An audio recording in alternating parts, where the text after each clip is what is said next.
Trataba de meter 4 o 5 electrodos dentro de una célula, hacerle todas las maldades posibles y después decir que la célula estaba en estado fisiológico.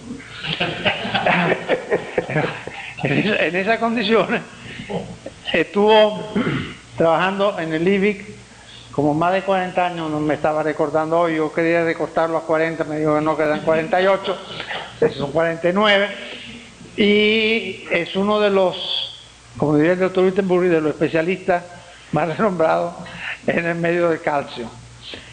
En el calcio, no el fútbol, no el verdadero. Sí, él jugaba fútbol, hacía ícaro y iba en moto. Y a medida que se caía, se rompía un brazo y no podía hacer experimento por 2 meses, dejaba la cosa peligrosa.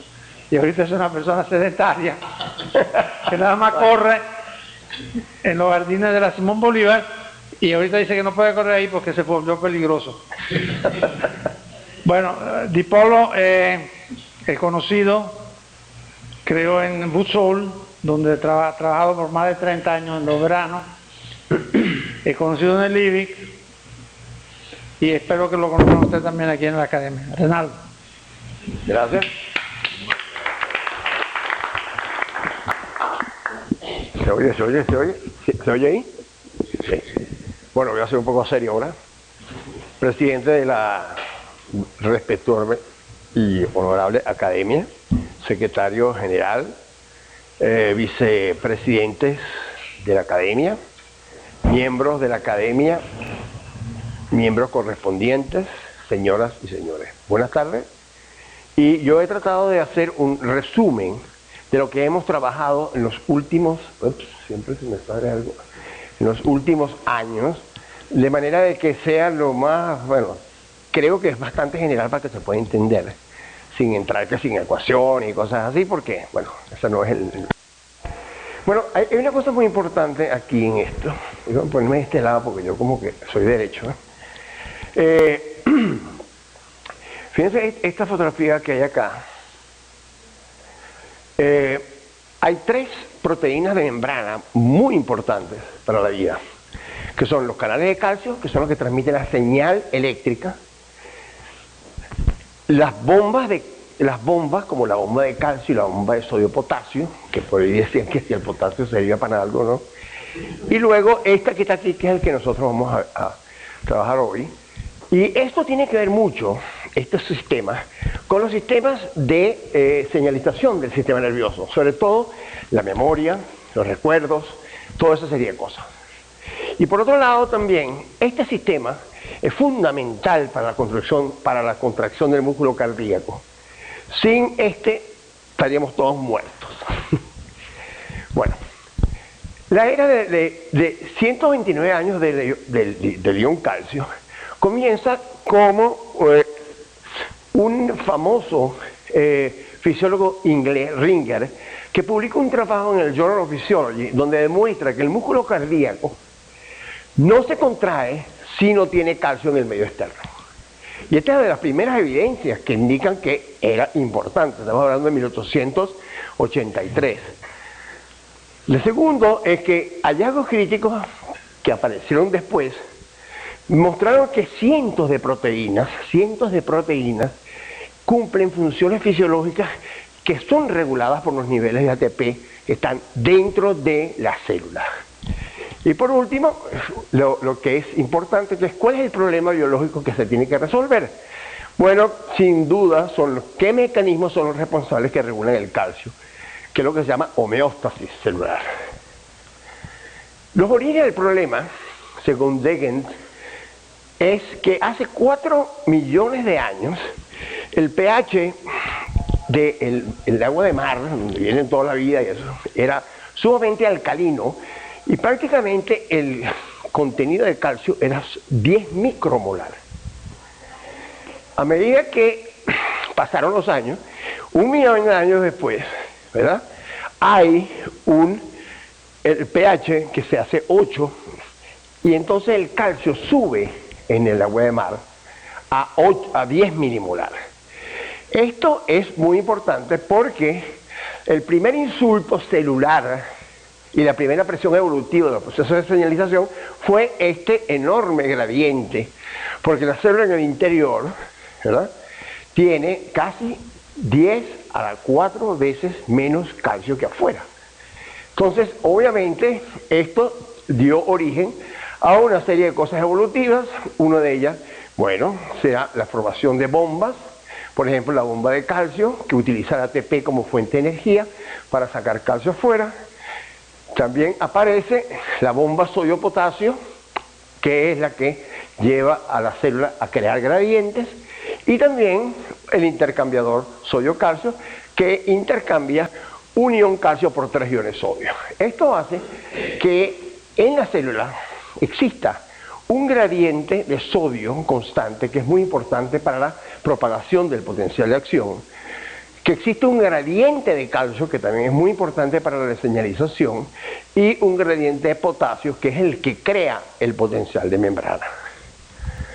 Bueno, el acoplamiento como forma de vida, que es un modelo celular en donde se ganó el premio Nobel el profesor Michel, indica que hay un transporte activo primario vectorial que utiliza ATP como fuente de energía. En este caso estamos hablando de la bomba de sodio-potasio, ¿verdad? Entonces,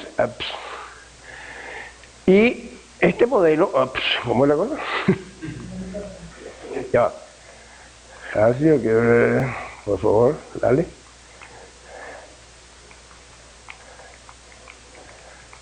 Bueno, ¿me excusan? Ok. Entonces, ¿qué pasa? La formación de este gradiente, ¿verdad?, va acoplado termodinámicamente a la entrada de sodio, que es el gran gradiente que hay, a la salida de calcio. Esto es lo que se llama un contratransporte. Y de aquí hay muchos sistemas que utilizan este sistema para transportar. Y aparte de eso, también ese gradiente de sodio sirve para meter neurotransmisores en el interior de la célula, aminoácidos, azúcares, iones, etc. Y a esto se llama cotransporte, porque la entrada de estas sustancias entra con sodio. En cambio, en este sale uno y entra el otro. Si uno ve aquí, por ejemplo, los principales mensajeros de la célula, uno se da cuenta que todas estas sustancias, casi todas, son sustancias que tienen carbono, oxígeno, nitrógeno, menos esta que está aquí, que es el calcio. Entonces, esto es importante porque esto es lo que permite que la célula tiene que tener mecanismos muy buenos para poder regular este calcio. Y entonces yo digo, bueno, el calcio es digamos, el más importante o universal mensajero de las células eucariotas. Entonces la pregunta es, ¿por qué? ¿Cómo lo hace y por qué? Bueno, fíjense esto. El calcio, por su tamaño, puede formar casi 8 sitios de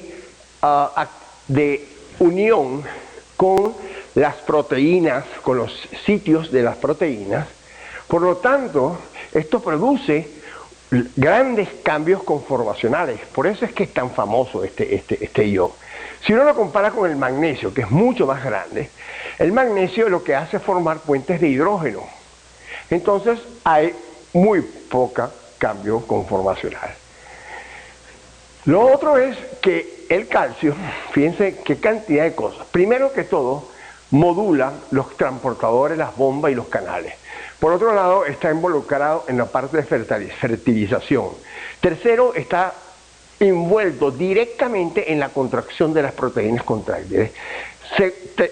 Cuarto, está directamente relacionado con la secreción de sustancias en la célula.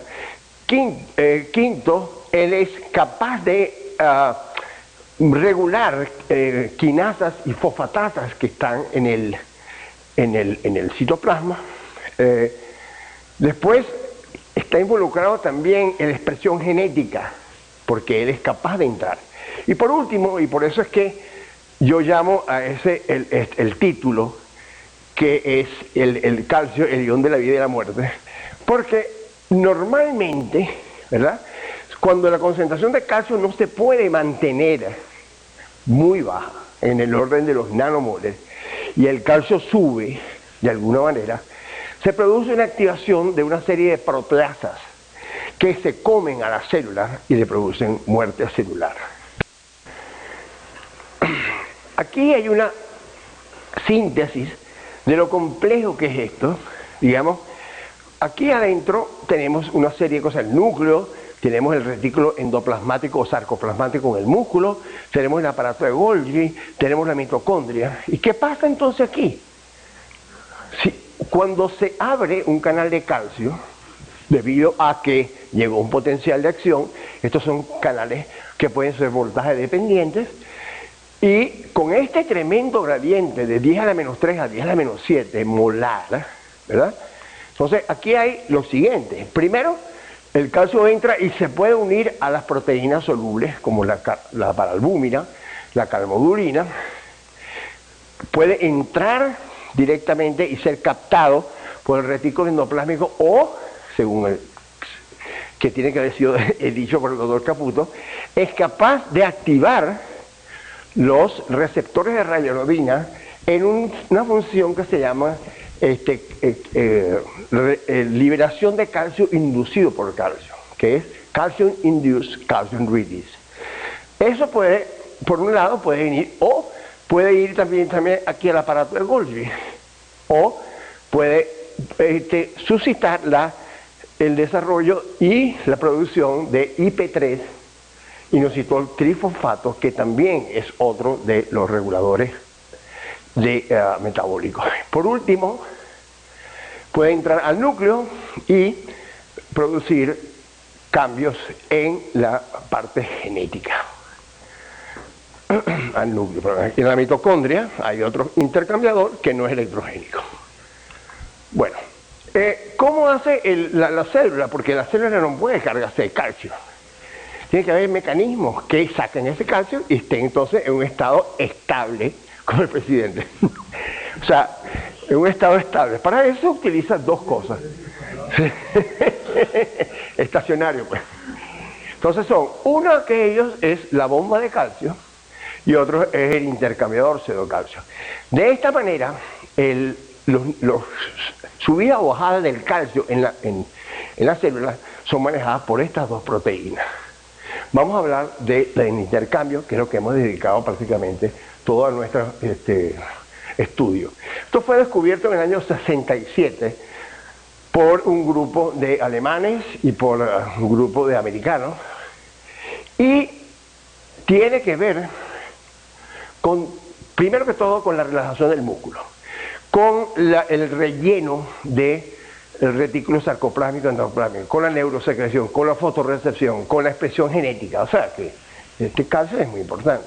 Y también tiene que ver este intercambiador con una serie de situaciones patológicas, como son, por ejemplo, las arritmias, la hipertensión arterial, la isquemia cardíaca y la apoptosis, que es la muerte celular. Ok.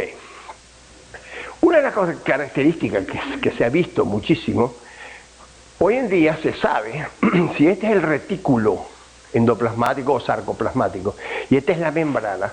Hay un espacio restringido que se llama plasmerosoma. ¿Qué es lo que pasa ahí? Que en el plasmerosoma, que se pasa aquí, está donde está situado el intercambio y una bomba, que es la bomba de sodio, que es la isoforma alfa 2, que es la que introduce cambios en la concentración de sodio.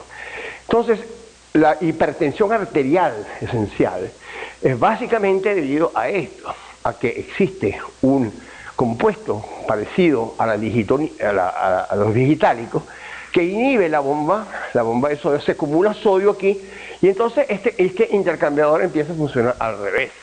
En lugar de funcionar botando calcio, empieza a funcionar metiendo calcio a la célula. Y eso hace que la contracción de la musculatura vascular aumente y eso produce hipertensión arterial. Hay dos preparaciones clásicas en este estudio. Uno son los calamares. Este es un calamar de Mochima y otro es el músculo cardíaco y un miocito.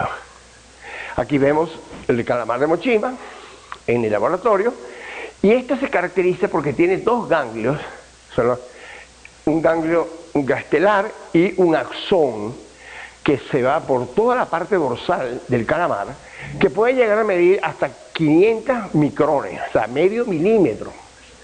Y esto es verdaderamente fabuloso, y muchos de los estudios que se han hecho sobre el intercambiador se ha hecho con esto, con esta preparación. Entonces, uno de ellos es la técnica que nosotros utilizamos, que es el axón dializado. Lo que hicimos fue, o sea, uno puede meter en el interior del axón, ¿verdad?, cuando se lo permite, como decía Carlos, un capilar que tiene poros. Entonces, esos poros permiten que uno, perfundiendo este capilar con soluciones radioactivas, uno pueda medir la salida de material radioactivo, como en el caso del calcio 45, o puede poner material afuera y puede medir la entrada del calcio. Eso es fundamental. Muchos de los hallazgos que se conocen sobre ese sistema se han hecho en este. El otro ha sido el hallazgo de un señor que se llama Hilgeman, el cual logró poner un parche de membrana en una pipeta de aproximadamente 20 micrones, suficientes como para medir las corrientes. Y con esto se ha hecho mucho, digamos, estudio sobre la electrogenicidad de este compuesto. Y por último, están las técnicas de biología molecular, que es lo que ha ayudado hoy en día a saber cómo funciona el intercambio. Los modos de transporte que se han medido en el calamar, puede funcionar de esta manera. O sea, tomando 3 iones de sodio y botando un calcio. Esto que está aquí es lo que llama el modo directo. Y eso induce una corriente de entrada, porque son 3 sodios por un calcio, y es importante esto en el músculo cardíaco. O puede funcionar en la forma reversa, es decir, tomando un calcio y intercambiándole por 3 sodios. Esto también da una corriente. También hay otras formas que, bueno, que no vamos a entrar en, pero también es capaz de hacer intercambio calcio por calcio, intercambio sodio por sodio, que son electroneutros. Ok. El intercambiador del calamar y del corazón es una molécula de proteína de aproximadamente 120 kilodalton, que está formado por 9 segmentos que están en la membrana, de los cuales entre el segmento 2 y el 3 está el sitio de transporte de calcio, y entre el 7 y el 8 el sitio de transporte de sodio. Pero lo más importante es que en la parte del citosol existe una proteína globular que sale del quinto y llega al sexto, en donde aparecen todos los mecanismos de regulación. ¿Por qué? Porque no se puede explicar termodinámicamente cómo funciona esto si no hay regulación. Entonces, uno de los sitios más importantes es este que está aquí, el sitio regulatorio de calcio.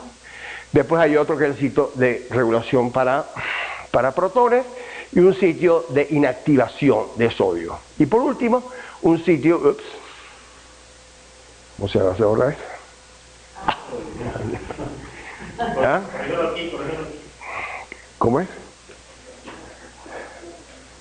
Sí. 16. ¿Más allá? Ok. Entonces, los movimientos netos que hay son los siguientes. Debido al gradiente que hay, producido por la bomba de sodio potasio, hay pues una entrada de sodio y una salida de calcio. Entonces, eso hace que el calcio dentro de la célula baje. Este método directo funciona en las condiciones fisiológicas. En algunas condiciones patológicas, por ejemplo, en la isquemia, la concentración de sodio puede subir muchísimo en el interior. Entonces se activa el reverso del intercambio. Entonces eso hace que aumente el calcio intracelular. Este modo reverso funciona en condiciones fisiológicas que fue la tesis que presenté aquí, pero más que todo en funciones patológicas. Entonces, esto es cómo funcionaría normalmente el intercambio sodio-calcio. El calcio entra por una señal, ¿verdad?, que es voltaje dependiente. Al llegar a los receptores de ryanodina, se produce una salida de calcio que aumenta el calcio intracelular por ese mecanismo de liberación de calcio inducida por calcio, y va a las proteínas,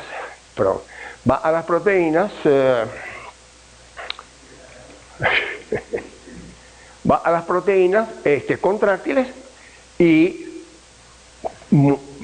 prácticamente el 80% es reabsorbido por la tepeasa, pero obviamente tiene que ser expulsado por el intercambiador para que esté en un estado estable.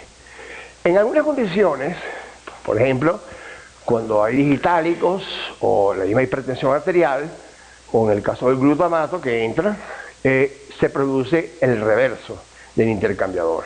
Este reverso puede producir contracción de la musculatura o secreción celular. Bueno, ¿cómo evolucionó el campo poco después del descubrimiento del intercambiador?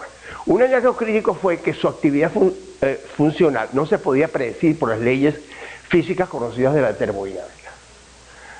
Esto indujo el estudio de mecanismos intrínsecos de regulación de esta proteína que pudieran explicar su comportamiento. Y el concepto actual es que el intercambiador, al igual que numerosas proteínas que transportan iones, están altamente reguladas por iones y por el metabolismo. Y voy a mostrarles cómo es.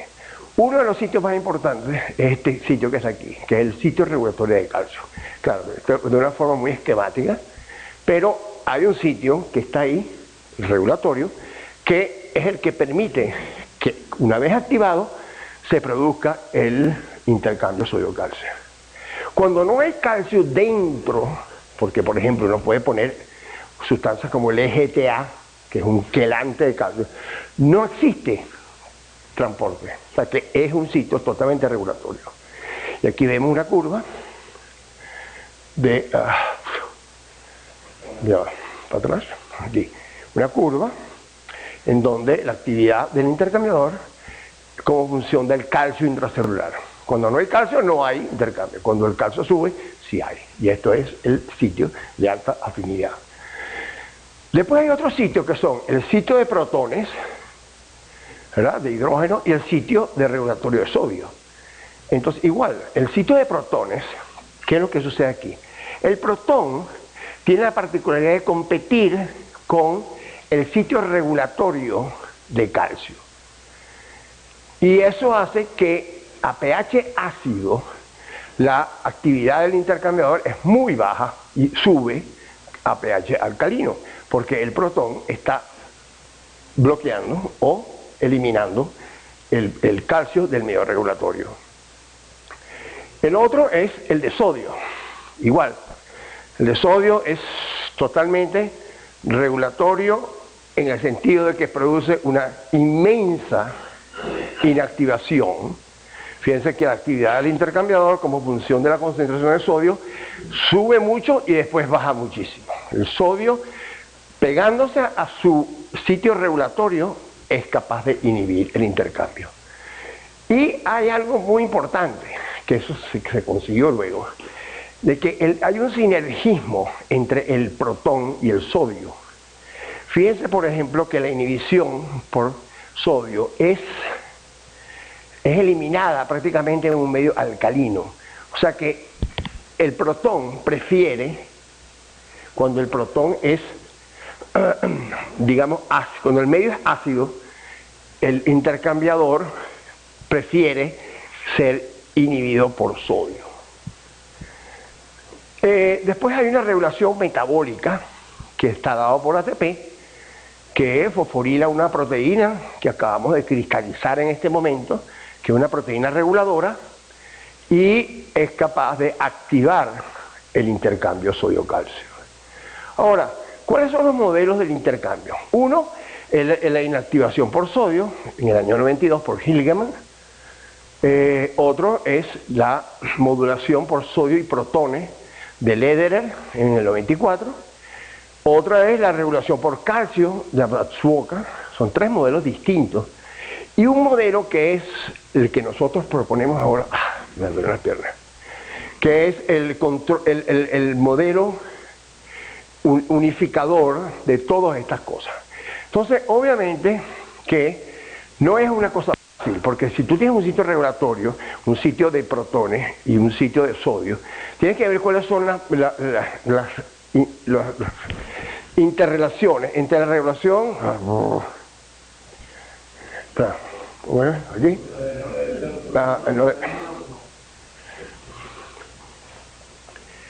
Ok, entonces la pregunta es, vamos a un momentico, de atrás. Aquí está. Entonces tenemos los 3 sitios. Entonces, para poder saber, o para poder crear un modelo, se necesitan saber cuáles son las interacciones de todos estos sitios. El de ATP, el de sodio, etcétera, etcétera. Entonces, lo importante es que si el ATP está envuelto en estas interacciones. Entonces, aquí hay una cosa muy importante que descubrimos, que es el siguiente. A pH ácido, por ejemplo, la inhibición por sodio es brutal. Pero si hay ATP, la inactivación o la inhibición es muy baja. Entonces, esto nos hizo llegar a un modelo. Sí, una silla, porque yo tengo la espalda la tengo muy... Gracias. Nosotros viejitos somos... Entonces, esto nos hizo llevar a un modelo, la cual, bueno, lo voy a explicar matemáticamente, pero fíjense lo siguiente. Aquí tenemos un modelo en el cual el intercambiador tiene 2 sitios, uno regulatorio y uno de transporte.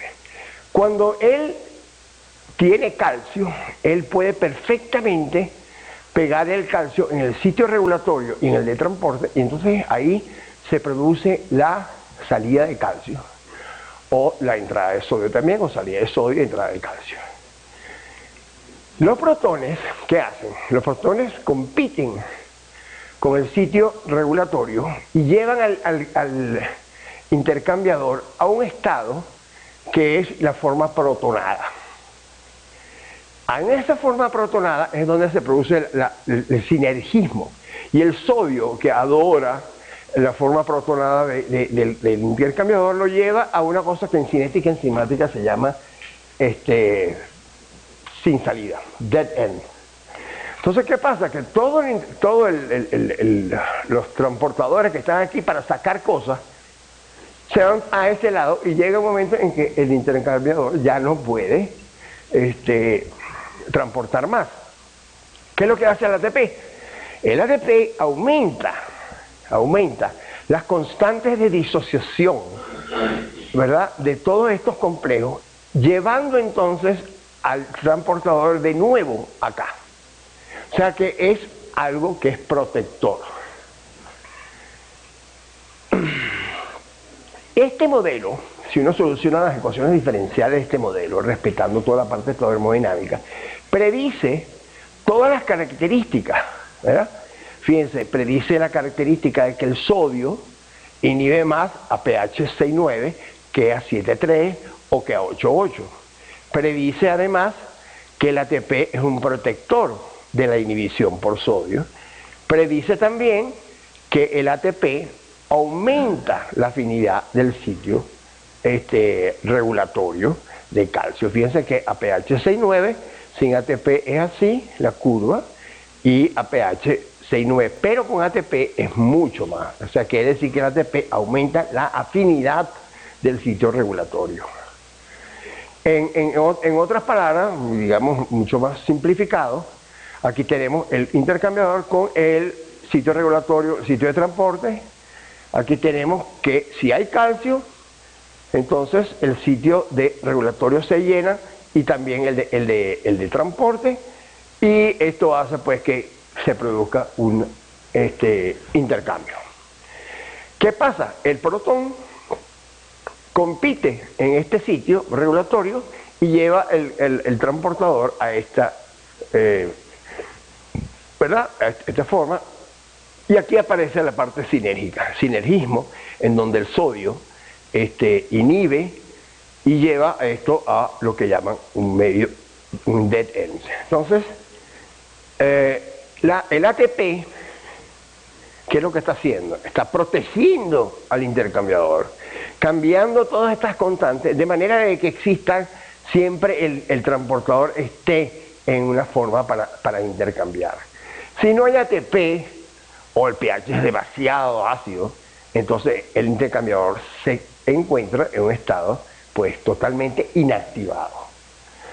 La conclusión general es que a pesar de la enorme brecha evolutiva entre un calamar y un humano, ambos poseen el mismo mecanismo que regula el intercambiador sodio-calcio. Esto es asombroso, que en la evolución el calamar y el ser humano tengan lo mismo. Y por otro, la moraleja es que cuando un mecanismo crítico funciona en una célula, la naturaleza lo conserva en casi todas las especies. Bueno, el desarrollo del modelo unificado, que nosotros acabamos de poner aquí, ha permitido predecir los movimientos de calcio y sodio fundamentales para conocer los niveles de calcio en la célula. Ha permitido explicar procesos fisiopatológicos, como por ejemplo la isquemia, la arritmia cardíaca y la hipertensión arterial. Y por último, ha permitido diseñar drogas que actúen sobre los sitios de regulación que están acá.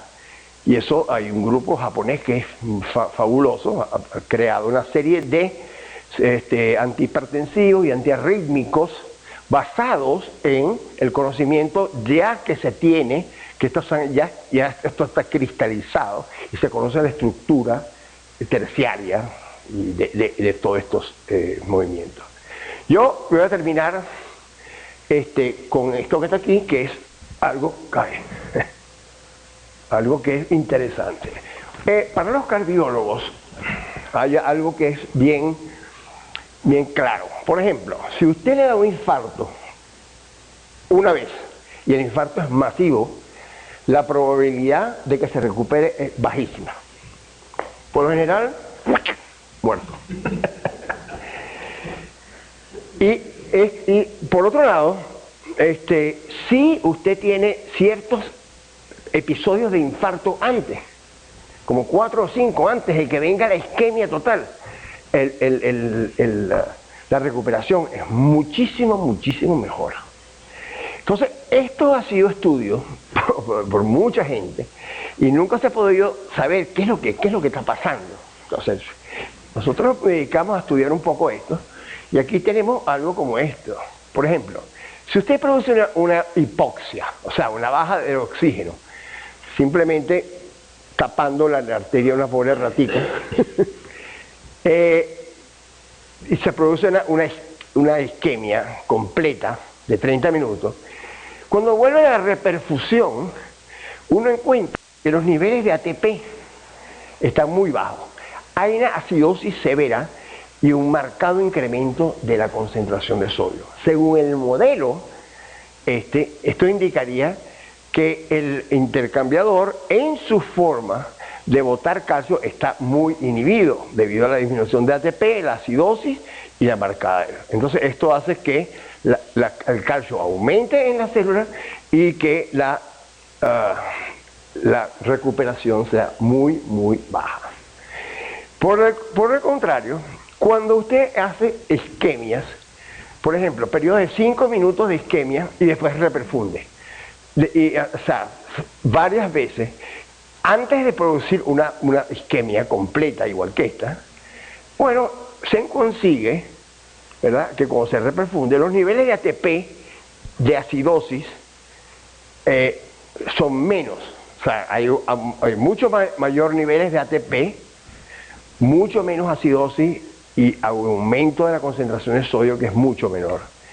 Esto que está aquí indicaría que la protección de ATP por esto hace que todavía el sistema siga funcionando en su forma directa y por lo tanto el calcio no sube tanto como aquí, que va a activar esa cantidad de proteasas, entonces hace que la recuperación sea muchísimo mejor. Muchas gracias. Mis grandes colaboradores son el doctor Luis Boyer del Instituto Ferreira, y este es el personal técnico que teníamos en el laboratorio, Héctor Rojas, Daniel Delgado y Magali Ramos. Gracias.